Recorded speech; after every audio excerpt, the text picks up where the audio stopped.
Halo teman-teman, berjumpa kembali di mata pelajaran sosiologi. Nah, hari ini kita akan belajar mengenai partikularisme kelompok dan dilema pembentukan kepentingan publik. Oke, teman-teman, nanti kita akan membahas mengenai beberapa hal ya. Ada universalisme, ada partikularisme, dan ada kepentingan publik. Nah, sebenarnya dalam partikularisme sendiri itu tidak lepas dari pembahasan seorang tokoh sosiologi namanya Talcott Parsons. Nah, Parsons sendiri memperkenalkan perangkat variabel pola dalam sejumlah dilema atau tindakan yang berlawanan yang harus diatasi seseorang dalam situasi sosial. Nah, menurut Parsons, dalam variabel pola itu salah satunya adalah dikotomi. Dikotomi itu artinya dua hal yang bertentangan antara partikularisme dan universalisme. Nah, menurut Parsons sendiri dalam sebuah situasi, nah seseorang itu akan menilai dan melakukan tindakan berdasarkan kriteria umum. Nah, kriteria umum ini yang disebut universalisme, ya, atau berdasarkan kedekatan dengan subjek atau partikularisme. Bagi orang yang melakukan tindakan berdasarkan kriteria umum, ya, setiap orang harus diperlakukan sama sesuai dengan aturan yang berlaku. Nah, adapun bagi orang yang melakukan tindakan berdasarkan kriteria partikularisme, kepentingan pribadi atau kelompok itu biasanya lebih penting sih daripada kepentingan atau aturan yang berlaku. Nah, dengan kata lain kayak gini, berdasarkan kriteria partikularisme, kepentingan pribadi atau kepentingan kelompok itu lebih penting daripada kepentingan umum atau publik. Seperti itu ya. Jadi, kita bisa lihat nih pengertian dari Kamus Besar Bahasa Indonesia. Partikularisme itu adalah sistem yang mengutamakan kepentingan pribadi di atas kepentingan umum, aliran politik, ekonomi, kebudayaan yang mementingkan daerah atau kelompok khusus. Seperti itu. Jadi universalisme itu dan partikularisme itu tentu berbeda, ya. Jadi kalau universalisme itu apa?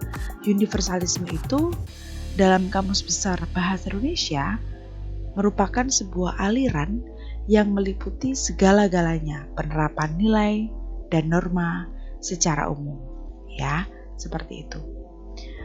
Sedangkan publik itu menurut Surjono Sukamto adalah sebuah atau suatu kelompok yang tidak menjadi satu kesatuan.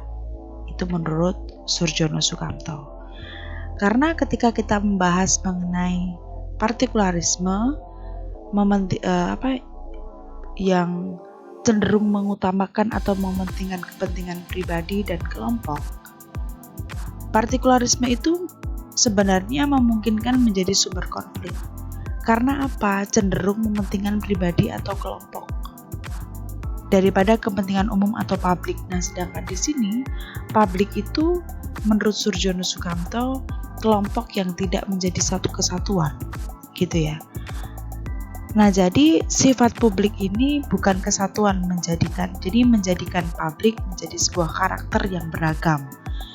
Jadi karena tidak menjadi satu kesatuan, maka karakter dari publik sendiri itu beragam. Salah satunya adalah kelompok masif, kelompok vested interest, kemudian ada kelompok newcomer, ya. Sebenarnya apa sih kelompok pasif? Kelompok pasif itu adalah kelompok yang memiliki minat terhadap sesuatu, tetapi dia belum menentukan pendiriannya terhadap sesuatu persoalan. Jadi kelompok ini secara kuantitas itu lebih besar daripada kelompok lain. Nah, yang kedua itu vested interest.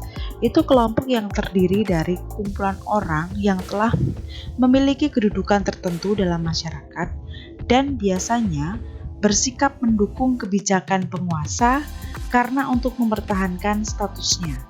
Gitu ya. Yang ketiga ada yang namanya kelompok newcomer.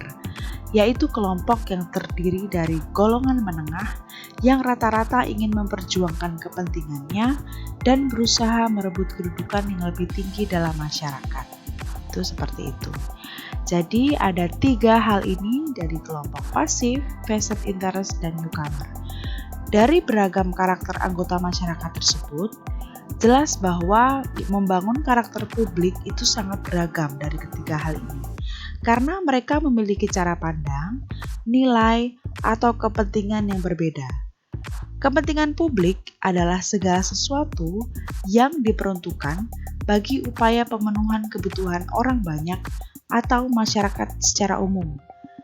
Pada kondisi itu, kepentingan publik adalah kepentingan yang dominan. Contohnya misalnya gini, Indonesia terdapat suku, bangsa, dan bahasa yang sangat beragam, banyak.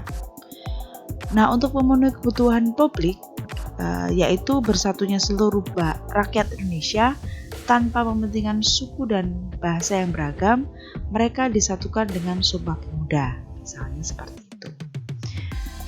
Nah, makanya partikularisme kelompok dan dilema kepentingan umum, jika diringkas itu pengertiannya seperti ini ya. Jadi dalam pengertian itu mengutamakan kepentingan kelompok sendiri. Dampaknya apa? Dampaknya dia bisa menyebabkan primordialisme, egoisitas kelompok, dan terabaikannya kepentingan publik. Nah, terpartikularisme kelompok ini terbentuk karena apa sih? Karena suatu kelompok lebih mengutamakan kelompoknya daripada kepentingan umum. Jadi munculnya partikularisme karena akibat dari perbedaan sosial. Maka dari itu, apa sih partikularisme kelompok? Sikap atau paham mementingkan diri sendiri. Jadi di sini lebih menonjolkan pada subjek dan egoisitas. Artinya mereka tidak sejalan dengan nilai norma karena mereka lebih menerapkan kriteria dalam kelompoknya sendiri ketika mereka bertindak. Maka memang betul ketika partikularisme kelompok itu menjadi sebuah dilema tersendiri bagi pembentukan kepentingan umum, gitu ya. Karena memang di sini kepentingan umum itu, kepentingan publik atau umum itu beragam dan kepentingan kelompok itu bersifat personal. Jadi apa sih kelompok akibat perbedaan sosial? Gitu ya. Nah, jadi di sini memang jelas teman-teman, seperti yang sudah saya utarakan di depan ya. Ada beberapa akibat-akibat dari perbedaan tersebut. Nah, maka bagaimana cara kita untuk bisa seimbang antara kebutuhan pribadi dengan kebutuhan umum dalam masyarakat. Nah, contoh-contoh dari sikap partikularisme misalnya nih lebih nepotisme, separatisme, rasisme, ya, atau primordialisme, etnosentrisme, calvinisme. Ini semuanya adalah contoh-contoh dari sikap-sikap partikularisme, ya. Nepotisme itu mementingkan kelompoknya sendiri dalam keluarga, kerabat. Misalnya separatisme itu memisahkan diri dari tempat tinggalnya, tujuannya itu. Kalau rasisme itu menganggap rendah perbedaan fisik dari kelompok tertentu. Primordialisme itu mengutamakan kepentingan kelompok sendiri, karena dalam primordialisme itu ada kepercayaan yang sudah dibawa dari dulu gitu ya, bahwa kelompoknya itu lebih baik daripada kelompok yang lain. Etnosentrisme pun demikian, bahwa kelompok atau budaya saya lebih baik daripada budaya lain. Calvinisme pun sama, mengagungkan bangsa sendiri atau negara sendiri dan memandang rendah orang lain. Maka di sini ada perbedaan sih sebenarnya antara universalisme dan partikularisme. Yang di sini saya ambil dari dadangsholihin.blogspot.com ya. Jadi di sini ada perbedaan dari kedua hal itu. Universalisme itu lebih meningkatkan komunikasi lintas budaya dan memudarkan konsep identitas pribadi. Kalau partikularisme itu kecenderungannya lebih pada dia mengkritik proses modernisasi global karena dia lebih memikirkan kepentingan dari kelompok sendiri gitu. Kalau universalisme itu mergernya itu isu domestik dan internasional dan akan mendorong proses internasionalisme. Jadi ini lebih terbuka ya sifatnya. Jadi kemudian kalau partikularisme itu lebih menyalahkan dari kapitalisme dan tidak sejalan dengan nation building. Ya, jadi nggak sinkron lah. Nasional ya, kalau universalisme dia nasionalismenya mempunyai cacat sejarah sebagai pemicu konflik. Jadi secara umum dia punya sejarah yang bisa membuat konflik gitu. Kalau partikularisme itu enggan penyerahan kedaulatan pada batas-batas tertentu. Artinya karena dia mempunyai kebijakan sendiri, jadi dia punya aturan sendiri. Jadi dia seperti nggak percaya atau enggan atau nggak mau menyerahkan kedaulatannya pada sektor-sektor tertentu gitu.